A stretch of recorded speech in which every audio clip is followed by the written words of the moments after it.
Kashmir News Service presents. अस्सलाम वालेकुम, आप देख रहे हैं कश्मीर न्यूज़ सर्विस। जैसा कि आप सब जानते हैं, KNS की हमेशा यही कोशिश रही है कि अपने नाजरीन को हर छोटी बड़ी खबर से बाखबर रखें और साथ ही साथ सियासी व समाजी शख्सियात से भी रूबरू करा दें। तो अपने इसी सिलसिले को आगे बढ़ाते हुए आज हमारे साथ बात करने के लिए मौजूद है जनाब जगमोहन रैना साहब। Sir hello and welcome to the KNS। Hello sir, बात करते हैं अभी आर्टिकल एब्रिकेशन के बाद आपने सुप्रीम कोर्ट में फिर भी दर्ज करी थी, तो उसका क्या हुआ as a civil society member, उसका क्या हुआ अभी? देखिए, हम बहुत कम लोगों में थे जो सबसे पहले हम सुप्रीम कोर्ट में चले गए कि आर्टिकल 370 को और 35A को चैलेंज किया जाए कि साहब उसे यहाँ एब्रोगेट ना किया जाए। तो उसकी एक दो तारीखें हुई, लेकिन एज यूजुअल कुछ इंटरवेंशन रहा वहाँ पे सरकारी तौर पर, सेंटर तौर पर, ताकि तारीख पर तारीख लगे और ये डिले हो जाए। तो अल्टीमेटली वो अभी ऐसे ही पड़ा, उस पर कोई डिसीजन नहीं हुआ। लेकिन मीन टाइम जैसे कॉन्स्टिट्यूशनली इन्होंने पार्लियामेंट से इसको टोटली एब्रोगेट कर दिया। तो अब मुझे समझ नहीं आती कि उस पर सुप्रीम कोर्ट क्या डिसीजन लेगी, वेदर वो इसको अपहोल्ड करेगी या वो इसे एज पर पार्लियामेंट्री तौर पर इसको डिसमिस कर देगी। आई डोंट नो उसका भी स्टेटस। आपने अभी सिविल सोसाइटी से आप अपनी पार्टी ज्वाइन किए हैं, so what are the reasons behind it? देखिए थी यहाँ पिछले जब से ये आर्टिकल 370 35A को जब एब्रोगेट किया गया तो यहाँ पर एक किस्म का एक खामोशी, जैसे कश्मीर में कोई रहता ही नहीं है और मसाइल और प्रॉब्लम्स लोगों की उसी तरह बढ़ी रही हैं और कोई सामने आ नहीं रहा है। जितने पॉलिटिशियंस थे, जितने सोशल वर्कर थे, जितने भी लोग थे, उन सबको जेल में डाल दिया गया। लेकिन यहाँ इश्यूज तो थे। लेकिन जब इसने बुखारी साहब ने एक लीड ली तो उन्होंने फ़ोन किया, उन्होंने कहा साहब हम लोग काम करेंगे इस पर, कम से कम लोगों की बात तो करें। तो मैंने कहा भाई ठीक है, बट मेरी एक शर्त होगी। मैंने उसे कहा कि मैं पिछले बहुत पहले पॉलिटिक्स में नेशनल पार्टी के साथ रहा हूं, लेकिन वहां भी जब मैंने देखा कि उन्होंने एक वो जो जो सोशल इश्यूज होते हैं उसके साथ नहीं चले, तो मैं उनको छोड़ के बाहर आ गया। लेकिन अगर आप मेरे लिए अगर एक बात मेरी मानेंगे तो मैं आपके साथ चलूंगा। मैंने कहा देखिए, यहाँ कश्मीर के नौजवान पिछले 70 साल से वो इस इंतजार में है कि कोई भी सियासी पार्टी उन लोगों को एक रास्ता दिखाए कि पढ़ने लिखने के बाद वो कहाँ जाएंगे। क्योंकि ये एक ऐसी स्टेट है, non industrial state, private sector भी नहीं है, गवर्नमेंट जॉब्स कितनी देंगे। लेकिन किसी भी सरकार ने 70 सालों में यहाँ जो रिसोर्सेज हैं, रिसोर्सेज बेस के ऊपर कोई ऐसी प्रोजेक्ट्स नहीं लाया कि बच्चे हमारे पढ़ लिख कर जॉब्स में जाएं। हमारे पास बहुत से इंजीनियर्स लोग आए, हमारे पास वाटर रिसोर्सेज थे, हमारे पास बड़े बड़े यहाँ डैम्स बने, प्रोजेक्ट बने, लेकिन उसका ये हुआ कि उसका स्टेट के साथ कोई ताल्लुक नहीं रखा गया, वो सेंटर के साथ रहा। तो वहां भी हमारे इंजीनियर्स को या हमारे बच्चों को जॉब्स नहीं मिला। तो इस तरह से हमारे बच्चे पढ़ लिख के बिल्कुल उनको एक अंधेरा दिख रहा था।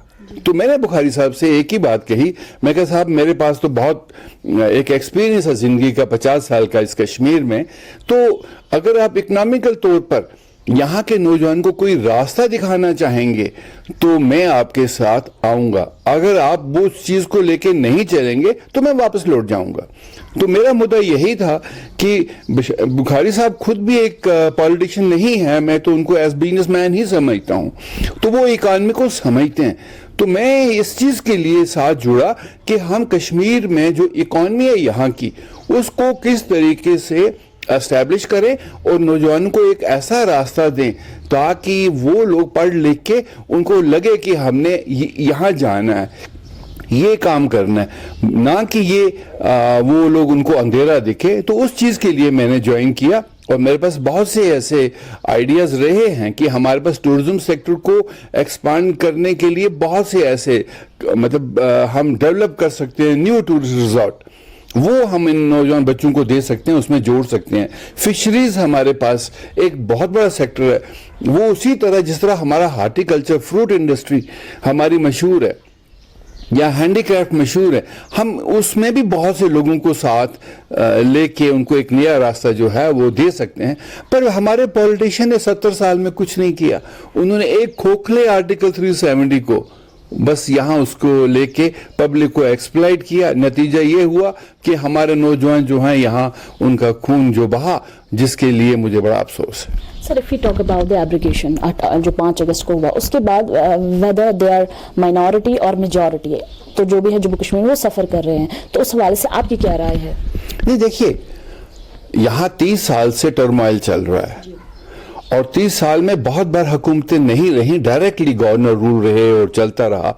लेकिन एक चीज थी कि कश्मीरियत का कोई भी मुकाबला किसी वर्ल्ड में नहीं है. ये मैं बार बार कह चुका हूं कि हमारे खिलाफ एक चंद लोग प्रोपेगेंडा पूरे मुल्क में करते हैं, देश में करते हैं, बाहर में करते हैं. यहां पे लाखों टूरिस्ट कश्मीर में आता है. मुझे बताइए, आज तक किसी एक टूरिस्ट ने भी शिकायत की हो कश्मीर के मुतालिक कि यहां पर क्रिमिनल है, यहाँ क्रिमिनल अप्रोचेस हैं? ऐसी कोई बात नहीं. हमारे पास ये अमरनाथ यात्रा, लाखों लोग आते हैं, हमारा मुस्लिम उनको कंधे पर उठा के ऊपर यात्रा करवाने ले जाता है, और जिस घोड़े पर वो चढ़ के जाते हैं उसकी रस्सी भी हमारे कश्मीरी मुस्लिम भाइयों के पास होती है. और कहाँ ये क्रिमिनल है? लेकिन एक ये सियासत है, ये एक पॉलिटिक्स है. चंद लोग इसको मतलब एक्सप्लॉइट करके यहाँ के माहौल को बिगाड़े रखते हैं और minority. Sorry to interrupt you sir, ऐसे जैसे रियासी में ये इंसिडेंट हुआ, तो इससे पहले सिख बरादरी जो है उनके लिए भी ऐसा एक इंसिडेंट पेश आया था, जिसकी वजह से बहुत सारी जो है पैनिक हुआ था लोगों में. तो इस दौरान भी तो आपकी क्या राय इस बारे में? देखिए, हमारी सबसे बड़ी मिसाल जो है वो चिट्टी सिंहपुरा की है जी. वो उस वक्त किसने किया, हमने इंक्वायरी बार बार के लिए कहा है, लेकिन वो इंक्वायरी आज तक नहीं हुई. हालांकि पानदान कमीशन बैठा, सुप्रीम कोर्ट सीबीआई ने भी उसमें इंटरवीन किया, लेकिन चिट्टी सिंहपुरा केस पे आज तक कोई इंक्वायरी नहीं हुई. लेकिन मजे की बात मैं आपसे यही बताऊं कि उस गांव में जितने लोग थे, एक नौजवान, एक बच्चा नहीं बचा, क्योंकि वो 36 लोग सारे गांव के लोगों को इकट्ठा करके मार दिया गया. लेकिन एक भी औरत यहां से घर छोड़ के नहीं गई. उन लोगों के पास खाने पीने का जरिया जो था, जमीन था, बाग थे, लेकिन उन लोगों ने जमींदारी छोड़ दी, नहीं कर सके क्योंकि मर्द नहीं था. लेकिन कश्मीर छोड़ के नहीं गए, हालांकि बहुत लोगों ने कोशिश की. तो ये हमारा मुस्लिम ही वहां सामने आया कि अगर आप जाओगे, आप हमारी लाशों से जाओगे. तो यहाँ का भाईचारे पर कोई क्वेश्चन नहीं है. यहाँ पे यहाँ की जो ये क्रिमिनल जो एक बाहर एक फिजा पैदा की है हमारे कश्मीर के मुतालिक, ये उसके लिए जवाब है उन लोगों के लिए. तो इस लिहाजा माइनॉरिटी जो है और मेजॉरिटी का यहाँ कश्मीरियत बहुत एक ऐसी चीज मशहूर है शुरू से. गांधी ने क्यों कहा था, मुझे किरण दिखी कश्मीर में, जब पूरा हिंदुस्तान 47 में जल रहा था. नो डाउट कुछ एरियाज में यहाँ हुआ, लेकिन वो बात नहीं हुई जो हमारे बाहर हिस्सों में हुई. तो यहाँ पर वो जो एक अंडरस्टैंडिंग, यहाँ हड़ताल कर्फ्यू में मुस्लिम भाई जो है वो मतलब सब्जी दूध सबसे पहले माइनॉरिटी को देता है. अभी आपको मालूम है फ्लड का टाइम आया तो बाहर से पंजाब से बहुत राशन, मतलब 200-250 ट्रक्स यहाँ भर के आए. उन लोगों ने, हमारे लोगों ने मुस्लिम भाई को डिस्ट्रीब्यूट किया. तो ये एक भाईचारा जो है, इसको तोड़ने की कोशिश बार बार की जा रही है. हम उसको कंडेम करते हैं. अभी भी जम्मू में रिसेंटली कुछ लोगों ने फिर दोबारा इस तरह की कोशिश की है, लेकिन यहाँ के लोग ऐसा नहीं होने देंगे, पहरा देंगे यहाँ की मेजॉरिटी ऐसी चीज को. लेकिन हम लोग यहाँ जो भाईचारे में रह रहे हैं, इसकी मिसाल पूरी दुनिया में है. सर, एमपी के जो चीफ मिनिस्टर हैं, उनका कहना है कि वो अपनी स्टेट में ना ही किसी को जॉब देंगे. तो वही अगर यहाँ के लोग, यहाँ के पॉलिटिशियन, यहाँ पे कोई भी ऐसी बात करेगा, क्योंकि हमारे पास स्पेशल स्टेटस था वो छीना गया, स्टेटहुड था वो छीना गया, लेकिन वही अगर हम ये बात करेंगे कि यहाँ पे किसी को जॉब नहीं देंगे या जमीनें लेने नहीं देंगे, तो या तो हम यहाँ पे लोगों पे PVSA लगाया जाएगा या तो उनको देशद्रोही कहा जाएगा. सो आपकी क्या राय है इस बारे में? देखिए, मैं आपको एक मीटिंग का हवाला देना चाहता हूं. यहाँ पे एक ऑल पार्टी मीटिंग हुई जिन दिनों ये काफी शोर शराबा था, आई थिंक समटाइम्स इन 19 के बिगिनिंग में ही. तो उस मीटिंग में चूंकि माइनॉरिटी के साथ मेरा था काफी, तो मुझे भी बुलाया गया. हुर्रियत भी थी, तमाम पॉलिटिकल पार्टीज भी थी, सब लोग बैठे. उस वक्त शाह फैसल भी उस मीटिंग में थे. तो एक बड़ा सीनियर लीडर थे, उन्होंने एक बात कही है, आशा बिमुतबरहत टनलस निश वो छो कुछ तरी और. मेरा मतलब है کہ کشمیر میں کسی بھی باہر کے آدمی کو یہاں ایکسیپٹ کوئی نہیں کرے گا. یہاں کی ہماری جابس, یہاں کی ٹوپوگرافی ہے جس کی وجہ سے یہ ساری چیزیں اس وقت کے ذہین لوگوں نے رکھی تھی. ان کا کہنا ہے تو ان پہ کوئی ایکشن نہیں, تو وہ تو کھلے عام بول رہے ہیں, لیکن وہی اگر یہاں کے لوگ, یہاں کے پولیٹیشینز کہتے ہیں تو ان پہ پی ایس اے لگایا جاتا ہے. سو وٹ, اس میں سب سے بڑی بات یہ ہے کہ ہم لوگوں کو پورے دیش میں بدنام کیا گیا ہے اور ایک چند گروپ نے کیا ہے. میں نہیں کہوں گا کہ اس میں پورا دیش انوالو ہے. ابھی بھی اس وقت دیش میں بہت سی آوازیں ہمارے کشمیر کے فیور میں اٹھتی ہیں کہ بھئی اسٹیٹ ہوڈ کیوں ختم کیا گیا, اور بھی ابھی بھی کئی ایسے ہندوز میں کہہ رہا ہوں, وہ لوگ کہہ رہے ہیں کہ کشمیر کے لوگوں کا کوئی بھی مقابلہ نہیں ہے جو بھائی چارہ کشمیر میں ہے. تو اس لہٰذا ہم لوگ یہاں کی ٹوپوگرافی کو دیکھ کر, جیسے لداخ ہے, ہم نے اس کو وہاں 5-6 مہینے پہلے بند ہو جاتا تھا, تو وہاں کے ایک سٹیٹس دیا گیا تاکہ وہ ایریا جو ہے ڈیولپ رہے, کسی کو باہر سے وہاں آنے کی اجازت نہیں ہے. اسی طرح سے کشمیر بھی ہمارا یہ ایک بہت پہلے پسماندہ ایریا تھا, کیونکہ ہمارے بھی رستے کئی 10 دن روڈ بند ہو جاتے تھے, تو ہمارے کو ایک اسپیشل سٹیٹس جو دیا گیا تاکہ یہاں کے لوگ, باہر کے لوگ آ کے ہمارے اوپر حاوی نہ ہو جائیں.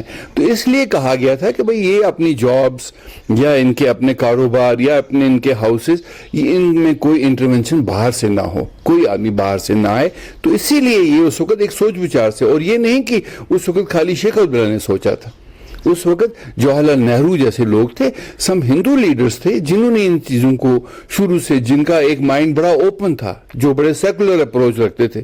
لیکن اب جو کمیونل اپروچ ہے کہ نہیں صاحب اب تو ہمیں اس کو ڈائلیوٹ کرنا ہے, یہاں پر وہ یہاں کی پاپولیشن کو ہم نے بالکل بکھیر دینا ہے, ویسا پاسبل نہیں ہو سکتا. اور کوئی آدمی یہ ریئلائز کریں گے لیٹر کی بہت بڑی غلطی کی کہ کشمیر کو ہم نے اسٹیٹ ہوڈ سے نکال کے یو ٹی بنایا, ان کو واپس یہ دینا پڑے گا ایک دن, ادروائز یہاں کے لوگوں کو ایکسیپٹ نہیں ہوگا. تو سر اگر آپ سے ایک بزنس مین کے حوالے سے اگر بات کریں تو اگر ایبریگیشن کے بعد جو یہاں پہ اسٹرائک رہی یا ابھی لاک ڈاؤن کے حوالے سے بات کریں تو کتنا نقصان ہوا, اور ابھی آپ لوگ اب ایز اے بزنس مین کیسے اس کو کوپ اپ کریں گے؟ دیکھیے میں بھی بار بار یہ میڈیا میں کہتا رہا ہوں, کیونکہ ہمارے بہت سے طبقے جو ہیں اس سارے لاک ڈاؤن میں یا پچھلے 1 سال سے, دیکھیے پورے دیش میں اگر 3 مہینے کا لاک ڈاؤن ہوا تو کتنی پریشانی ہوئی لوگوں کو. ہم پچھلے 1 سال سے زیادہ بند ہیں یہاں پر, اور ایک دکاندار لال چوک کا, ہر سنگا اسٹریٹ کا, جس کی کمائی وہاں پر انہوں نے 1-1.5 سال سے کوئی کمائی دیکھی نہیں, تو ان لوگوں کی جو حالت ہے وہ بڑی خراب ہے. اور اسپیشلی ٹرانسپورٹ طبقہ, ٹرانسپورٹرز جو ہیں وہ بیسیکلی یہ جو لون پہ گاڑیاں لیتے ہیں, مگر ابھی ان کو ٹیکس دینے ہیں, مطلب 3 مہینے کا ٹیکس ہوتا ہے, پھر اس کے بغیر کافی چیزیں, ان لوگوں کو سرکار کوئی ابھی ایسا مطلب ان کو ریلیف دینے کے لیے بالکل تیار نہیں اور نہ سمجھ رہی ہے. اور میری سب سے بڑی بات یہ ہے کہ ہمارے اس وقت جو ایڈمنسٹریشن ہے, انکلوڈنگ گورنر صاحب وغیرہ سارے, یہ سارے لوگ باہر کے ہیں. ابھی ان کو سمجھنے کی یہاں پر بڑی وہ ایک ہمت چاہیے, سکت چاہیے, تب جا کے وہ کچھ یہاں ڈیسیژن لے پائیں گے. لیکن وہ کانفیڈنس میں نہیں لیتے یہاں کے حالات کو. ابھی کووڈ-19 ہے, 20 ہاسپٹل ہمارے جو تھے ڈسٹرکٹس میں, اس کو انہوں نے کووڈ میں چینج کر دیا. اگر خدا نہ خواستہ ان ہاسپٹلس میں کوئی میجر پرابلم آ جائے جس کی, تو وہ کہاں جائیں گے ہمارے پاس. تو یہ سب چیزیں ان لوگوں کو سمجھ نہیں ہیں, کیونکہ ان کو نہ ٹوپوگرافی کا معلوم ہے, تو نہ یہاں کے لال چوک اور جواہر نگر کے ڈسٹنس کا معلوم ہے. وہ جب تک نہ یہ سمجھیں گے تب تک یہ گورنر چینج ہو جاتا ہے. تو اس لہٰذا یہاں کی حالت بڑی مطلب ایک مشکل کے دور سے گزر رہی ہے, اور اس کا سوچ وچار جلدی کرنا چاہیے, نہیں تو اور طاقتیں اس کا فائدہ اٹھا کے یہاں کے حالات کو بہت بگاڑ دیں گی, جو پورے دیش کے لیے, سب لوگوں کے لیے ایک بہت ہی مشکل گھڑی بنے گی. تو سر جاتے جاتے آپ سے جاننا چاہیں گے کہ آپ کی کیا میسیج رہے گی لوگوں کے لیے جو آپ کو ابھی دیکھ رہے, آپ سن رہے ہیں؟